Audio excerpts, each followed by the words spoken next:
கடகராசிக்கு வந்து 12ஆம் இடத்திற்கு வருகிறார்.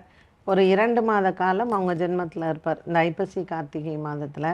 ஸோ இப்போ ரிஷபத்துலேருந்து 12ஆம் இடத்திற்கு வரக்கூடிய குரு பகவான் கடகராசிக்காரர்களுக்கு வந்து அஷ்டம சனி போயிடுச்சு அப்படின்னு சொன்னாலும் 2ல் கேது, 8ல் ராகு அண்ட் விரயத்தில் வந்து குரு.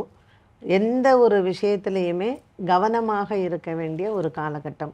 இப்போ நீங்கள் திருமண வயதில் இருக்கீங்க, காதல் வாழ்க்கையில் இருக்கீங்க அப்படின்னா கொஞ்சம் இது பண்ணலாமா வேண்டாமா அப்படிங்கிறத யோசிச்சுட்டு நம்ம முடிவெடுக்கலாம்.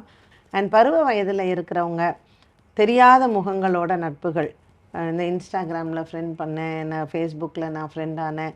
ஸோ இதில் வந்து உங்கள் வயதில் சிறு வயதில் இந்த மாதிரி பெண்கள் இருக்காங்க, கடகராசியில் இருக்காங்கன்னா பெற்றோர்கள் அவங்கள கொஞ்சம் கவனமாக பார்த்து கொள்ள வேண்டும். அதே மாதிரி விடுதியில் சென்று படிக்கக்கூடிய மாணவ மாணவிகளும் ரொம்பவுமே கவனமாக இருக்க வேண்டிய ஒரு காலகட்டம். ஸோ கடகராசிக்கு வந்து கெட்ட நேரமா அப்படின்னீங்கன்னா கெட்ட நேரம் அப்படிங்கிறது இல்லை, பட் நம்ம கவனமாக இருக்க வேண்டிய காலகட்டம். என்றைக்குமே ப்ரிவென்ஷன் இஸ் பெட்டர் தென் கியூர்னு சொல்லுவாங்க. இதுக்கு என்ன பரிகாரம் அப்படின்னு பார்த்தீங்கன்னா, வியாழக்கிழமை தோறும் யாருக்காவது ஒரு 4 பேருக்கு அன்னதானம் பண்ணுங்கள். ஒரு அரிசி, பருப்பு இல்லைன்னா அவங்களுக்கு ப்ரொவிஷன்ஸ் மாதிரி வாங்கி கொடுங்க.